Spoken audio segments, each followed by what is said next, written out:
বইয়ের অবস্থাটা দেখো। এটা হচ্ছে একটা স্টুডেন্টের লাইফ, জাস্ট বইয়ের অবস্থা দেখো। সব বই আর বই বাজে অবস্থা হয়েছে, কারণ আমার পরীক্ষা চলছে এখন আইসিএসসি। আর এটা কারণে কোনো ব্লগস আসছে না, তার কারণ হচ্ছে বাবা হচ্ছে ব্যস্ত। আমাকে সেন্টার আমার যেহেতু আইসিএসসি বোর্ড, কারণ আমার হোম সেন্টার হচ্ছে আমার হোম সেন্টার, সো আমার স্কুলেই আমার আইসিএসসি পরীক্ষা সেন্টার পড়ে। তো ওটার জন্য আমার বাবা এই দিতে আসে, ব্যস্ত থাকে সবসময়, আর তাই নিয়ে ব্লগটা করা হয় না। কিন্তু বাবাই রিলস করছে। যারা রিলস দেখছো না বাবার, প্লিজ দেখবে, লাইক করবে, সাবস্ক্রাইব করবে, কমেন্ট করবে এবং শেয়ার করবে অবভিয়াসলি। কারণ শেয়ার করলে বা তোমাদের বন্ধুরা, তোমাদের ফ্যামিলি, ওরাও জানতে পারবে আমাদের চ্যানেলটার ব্যাপারে, আর ওরাও এসে আমাদের চ্যানেলটাকে ভিউ করবে এবং আমাদের গ্রোথ হবে, যেটা কারণে আমরা মোটিভেশন পাবো আর তোমাদের জন্য আর এরকম ব্লগ নিয়ে আসবে সুন্দর সুন্দর। সো আজকে আমাদের প্ল্যানটা বলে দিচ্ছি। আজকে এখন বাজে হচ্ছে 7:25 বিকাল 7:25। বাবা একটু অনেক বাইরে গেছে, আর আমরা এখন যাবো হচ্ছে একটা মায়ের একটা বন্ধুর বাড়িতে। সো ওইখানে যাওয়ার আগে আমরা একটা স্পেশাল জায়গায় যাবো, সেটা হচ্ছে বর্ধমানে একটা মানে স্টল আছে যেখানে খুব ফেমাস, সেটা হচ্ছে দই বড়া। ওকে, দই বড়া আর ঘুগনি। হ্যাঁ, ঘুগনি খুব ফেমাস। তো ওখানে গিয়ে আমরা একটু ট্রাই করবো ওখানকার দই বড়া ঘুগনি। অবশ্য আগেও খেয়েছি, কিন্তু এবারে আবার করবো, কারণ ওটা আমার খুব ভালো লাগে। জাস্ট আমাদের এখান থেকে কত হবে, 0.5 কিলোমিটার দেখতে হবে তাও। তো জলসে রেডি হয়নি, তারপরে তোমাদের সাথে দেখা হচ্ছে। রেডি হয়ে গেছি আজকে, জাস্ট একটা প্লেন হুডি পরেছি আর একটা জিন্স পরেছি। বাবে রেডি হয়ে গেছে। বাবে বললাম তোমাদের যেরকম বাইরে গেছিলো, বাবে ফিরে চলে এসছে। 7:30 বাজে। এবার বেশি দেরি করলে হবে না, কারণ অলরেডি বৃষ্টি পড়ছে আর অনেক রাত হয়ে গেছে, বাড়িও ফিরতে হবে, পড়তে হবে এসে। সো দেখা হচ্ছে একবারে দই বড়া স্টলে।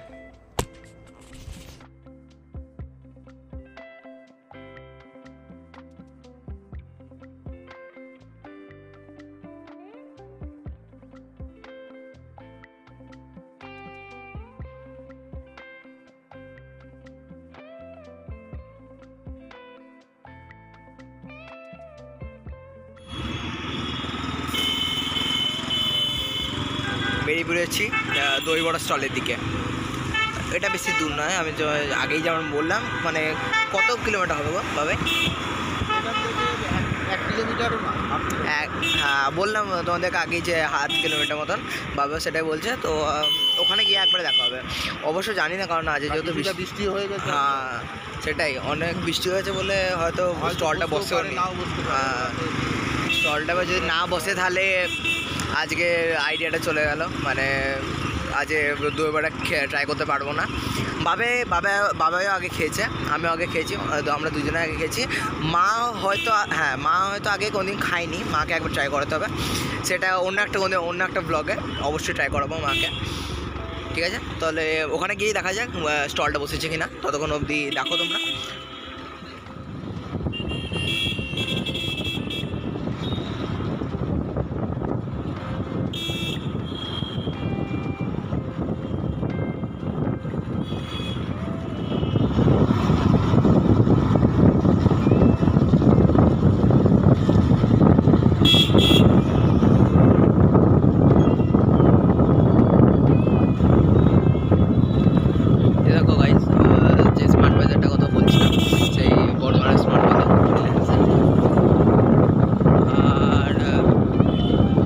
বসেছে, স্টল বসেছে, কোনো অসুবিধা নেই, স্টল বসে গেছে। তো দই বড়াটা নিই, তারপরে তোমাদের সাথে দেখা হচ্ছে।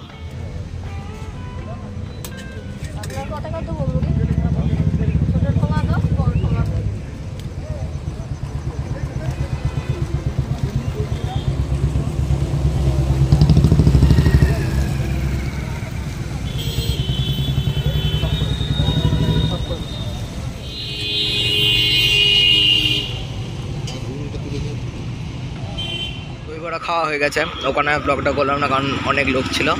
আমার সত্যি কথা বলতে আমার ক্ষমতা হয়নি ব্লগ করা, আমার একটু লজ্জা পাই আমি। সো পরের বার থেকে আমি করবো, ফর শিওর পরের বার থেকে আমি প্রমিস করছি আমি করবো।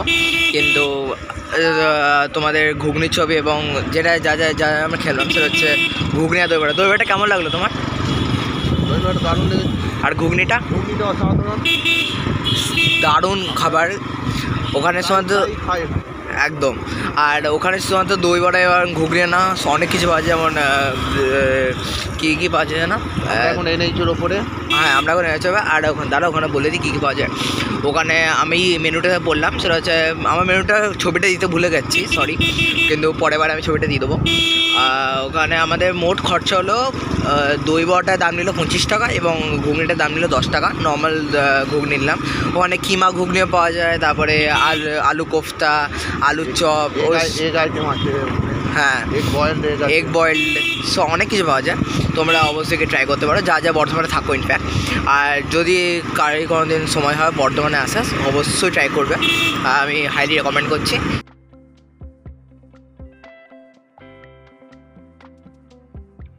এরপর থেকে ভয়েস ওভার করছি, কারণ ওখানে যেহেতু এনএইচে ওপরে ছিলাম, তো ওখানে প্রচুর হাওয়া দিচ্ছিলো এবং আমার গলাটা এমনিতেও কিছু বোঝা যাচ্ছিলো না, তোমরা এমনিতেও কিছু বুঝতে পারতে না, তাই জন্য আমি ভয়েস ওভারটাই করছি। ভয়েস ওভারটা করা আমি ভাবলাম ভালো হবে। এমনিতেও এখানে আমরা তেমন কিছু করলাম না। এখানে যেহেতু তোমাদের প্রথমে বললাম আমার স্কুলটার ব্যাপারে, সেন্ট পলস একাডেমি, সো আমরা জাস্ট ওখানটা একটু দেখানোর জন্য যাচ্ছিলাম। ওখানে একটা চায়ের দোকান ছিল আমাদের ওই বাইপাসটা নেনিস্টার ওখানটাতেই। ওই চায়ের দোকানটা চাটা খুব ভালো, বাবার খাওয়ার ইচ্ছা ছিল বলে আমরা ওই চায়ের দোকানটাতেই চা খাওয়ার জন্য গেলাম। এবং তোমাদেরকে দেখিয়ে দিলাম এই আমাদের স্কুলটা। সামনে ট্রাকটার জন্য তোমরা কিছু দেখতে পাচ্ছ না হয়তো, ওই ট্রাকটা পরেই তোমরা দেখতে পাবে, আমার স্কুলটার পেছনেই আছে। রাতের সময় তো অতটা ভালো বুঝতে পারবে না, যদিও আমি কোনো দিন ওখানে গিয়ে সকালবেলায় গেলে অবশ্যই তোমাদেরকে গোটা স্কুলটা একদিন ভালো করে দেখাবো। তাহলে আজকে ব্লগটা মিনি ব্লগে রাখলাম, এখন এই এন্ড করছি ব্লগটা ভালো লেগে থাকলে অবশ্যই কমেন্ট করবে, সাবস্ক্রাইব করবে এবং লাইক করবে।